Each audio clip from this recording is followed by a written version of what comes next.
So we've been spending a little time learning about Jekyll plugins. We've already gone over generators, which are really powerful, and converters, which are maybe a little bit less useful, but also good to just understand. The last kind of plugin we're going to talk about in this video is tags. So Jekyll, as we've talked about before, uses the Liquid templating engine. And Liquid has this whole set of tags that I've gone over with you. And so if you didn't get a chance to look at that, you should go back and look at the Liquid video earlier in the series. What we can do as a Jekyll plugin, though, is actually define our own tags and then make them available inside of the Jekyll ecosystem. So the idea that I had for our music blog is that I want to be able to take the Spotify play button, which looks like this, so you can actually play a song or an album, and you can just grab the Spotify URI from any link. So that's while you're on Spotify, whether you're in the app or on the website, you can right-click on a song or an album and get that URI. And then you can just drop it into this kind of embed code template. So most people would probably just copy this code here. They'd come to this page, they'd paste their URI in this field right here, and then this code would get generated for them. But because we're smart, we know that we can just grab this code and replace that Spotify URI dynamically inside of our blog. So for example, we'll look at this, the national review, and we're going to make sure that this review actually displays a player at the bottom of it that will actually play that whole album. And this is surprisingly easy, actually. So again, in our project, we'll open up our plugins folder, and we'll make a new file in here. It'll be called Spotify tag.rb. We will enter into the Jekyll module again. We'll define a new class called Spotify tag, and it's going to extend the Liquid tag. And then there are two methods that we're going to talk about in here. So we've got an initialize constructor, where you can do some interesting things because of what gets passed to that constructor automatically. And then the only required method that you have to define is the one called render. And so we'll talk about that a lot. So initialize gets the name of the tag, this variable that is by default called text. I'm going to change it to args because to me that makes more sense. And then tokens we're not going to worry about right now. Args, so I'm going to just type out right here, and it's going to be a little bit weird, but this is what a Liquid tag looks like, okay? So you would say, if the name of your tag was Spotify, you'd say Spotify, and then you could say some other stuff or this kind of thing, or however you want to do it.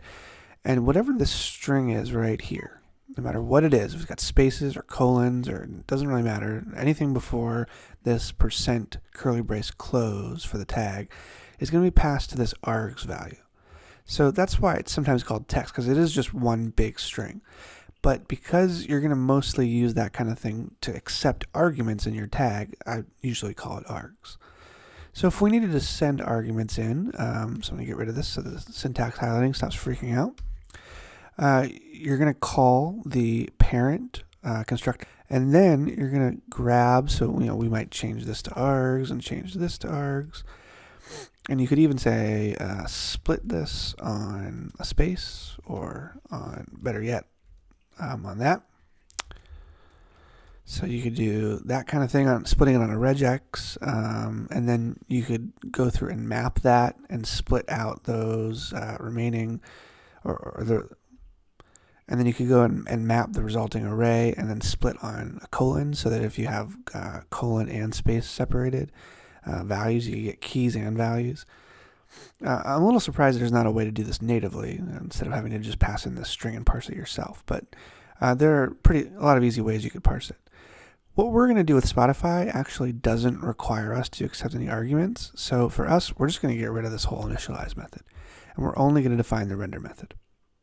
So back on our Spotify developer page, we're just going to grab this iframe code, and we'll paste it right in here, and we're going to have to do some work here with the double quotes. I'm going to just get those all escaped there, and then we're going to take a look at this. So you can see the only thing that's going to change here is this URL, and what's lucky for us is that the actual URL doesn't even change. It's just this query string variable. So the URI equals, this is the Spotify URI that's going to change per song and per album. So you got Spotify :track for single songs. It'll say :album if you want a whole album. And then there'll be this encrypted string. So we're just going to get rid of that, and we will replace it with a variable that we'll talk about in a second. So how are we going to get this variable? We didn't accept any arguments in the tag, so that's not going to be how we get our information. So, I mean, you could probably guess that the only way we have left to get this information is out of this context variable. Basically, you can think of context.environments.first as similar to site. We want page here, and then we'll call our key in the YAML front matter that we haven't actually done yet, but we're going to call it Spotify. Spotify URI equals this. And then in our string, we can use the string interpolation that Ruby provides and just put Spotify URI right in there. So in our layout, down here underneath the content, we're going to say if page.spotify, then we will do Spotify as a tag. And again, here's where if you were doing, a size medium or something, if there were different sizes available in the Spotify widget, you could accept that and parse it in that initialize constructor. But we're not going to be doing that. And honestly, we probably don't even need the if statement because of that, because if there is no Spotify value, it just will return nothing. But just to be good citizens, we're going to put the if statement in here just to make it very clear that this is not going to be a mandatory thing on every page. It's just going to appear if you've set the Spotify value. Doing that's going to have so far done nothing visible. Just to verify that, here is our the national review, and if I refresh a few times, you'll see that there's no change. So that's fine. That's what we expect. But it should be very easy to change this if we go into our posts and we pull up our national post. And down here we say Spotify, and then we need to actually go into Spotify, the apps. Let me open that up. And in here we're going to do a search for the national. So if I right click on this album artwork wherever it appears, we want the Spotify URI.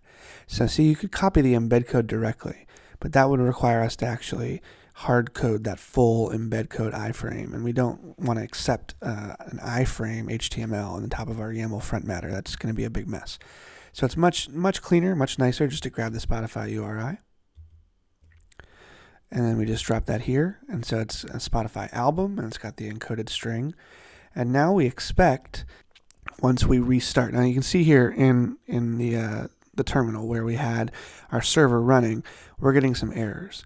And the reason is, as I've said before, when you make changes to, or I should say when you create a new plugin file, this watch service that is always watching your files doesn't know to watch that file, and so it doesn't have any awareness of that file. So if we just stop the server and then restart it, it will load that plugin, and this is actually a great lesson, and let me just show you exactly why. So here's our tag. We've defined it, but we haven't told Jekyll that it's available. So we have to use this register tag method that's on the liquid template object. And then we tell it two things. We say, what's the name of our tag? So we just want it to be Spotify. And then we say, what's the class that handles this Spotify tag? So for us, it's just called Jekyll Spotify tag. And that, if I actually write 2 colons here, that should do it. Now if we restart our server, we shouldn't get any more errors. And we've got our playlist, which is pretty awesome. I think this is actually a really great way to use a liquid tag. So now we can even just start playing this song. And that's liquid tags. So with that, we're pretty much done with Jekyll plugins and how you can extend Jekyll to make it do some more advanced things. In the next video, I'll talk a little bit about something called Octopress, which is a collection of plugins and themes on top of Jekyll if you decide you want to do something that's a little bit more out of the box.